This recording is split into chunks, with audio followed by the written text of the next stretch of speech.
All right, this is Unit 3, Lesson 4 of our Pre-Calc 12 class. The unit is called Exponential and Logarithmic Functions. The Lesson 4 is called Logarithms. So here we go, brand new function. What we're going to talk about is what is a logarithm and how to read log notation. So let b be some number such that y is equal to b to the power of x. So b to the power of x is a power with base b and exponent x, and it's equal to some value y.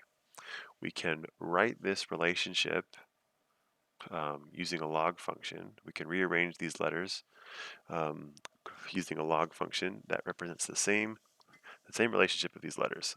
I said that 3 times now. But b, y, and x can be related using a log function. There, I said it 4 times. Should I say it a 5th time? Yes. Y, b, and x can all be related as an exponential function, or they can be related as a log function. Same things. B is the base, x is the exponent, y is the answer to the power. Let's move on. Here's the notation for log functions. Here's how to understand it. Here's how to say it. We say log base b of y equals equals x. Log base b of y equals x. And so b is the base, just like in our power, and x is our exponent, but in this case it's our answer. Notice it kind of follows the f of x pattern. So instead of f of x equals y, it's log base b of y equals x. So we are taking, if x is our input, y is our output, then log base b will take our output and send it back to the input. And so by definition, that makes a log function the inverse of an exponential function. Okay, so we call it log base b of y equals x.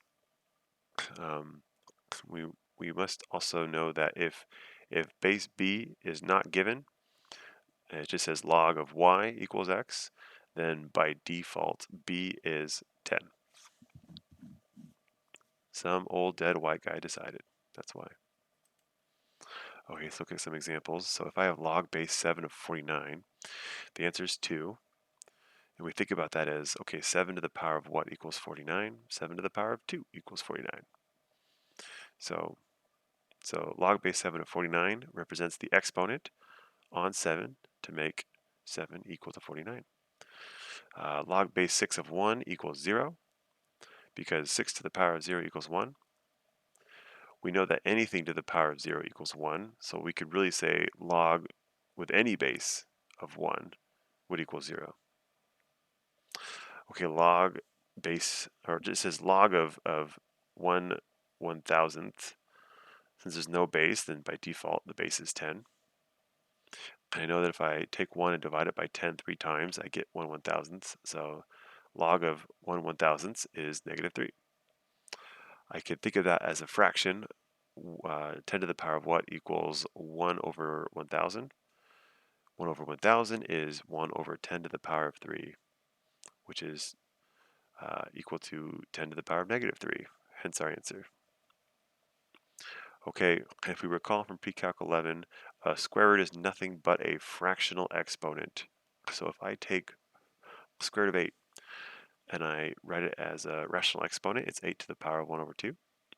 And I take that 8 and I turn it into a common base of 2 to the power, 2 to the power of 3.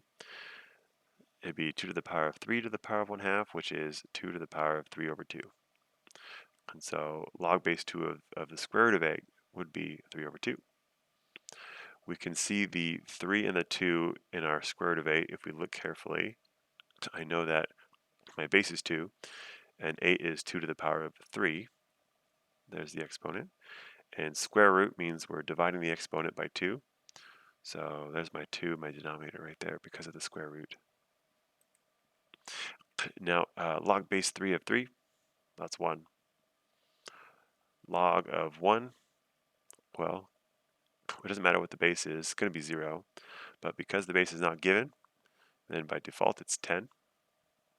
So 10 to the power of 0 is 1. 1 over 27 is equal to 3 to the power of negative 3. So that would be log base 3 of 1 over 27 would equal negative 3. And then log base 2 of the fifth root of 4. Well, since our base is 2, I could take 4 and turn it into 2 to the power of 2. That's the numerator. And since it's fifth root, we divide our exponent answer by 5. So we could think of that, we could break that out and look at that more closely. But it'd be very analogous to the square root of 8 problem on the previous slide. Okay, let me think about this in another way for you. So if we go back to our understanding of common bases, we can think of these log problems that are a little more complicated in that way. So these are different from the previous problems because in the previous problems, our bases didn't have to be changed at all. Base 3, base 10, base 3, base 2, base 7, base 6, base 10, base 2. The things that we're taking a base of is all multiples of those bases. So 3 is a multiple of 3, 1 is a multiple of 10, albeit a negative multiple, and then this one a fraction multiple. But now 25, the base, and the 125 are both multiples of a different number. So I could solve these ones by finding my common base. So I can rewrite my log base 25 of 125 as a rational exponent, as an exponential, not rational exponent. I can write it as an exponential equation. So 25 is my base, x would be my answer we're looking for, so I'll put x as the power, or the exponent, and it's equal to 125. Well, 25 and 125 can both be written as powers of 5, so I can write it this way, multiply my exponents, set my exponents equal to each other, and solve for x. Similarly, with the log base 16 of 1/4,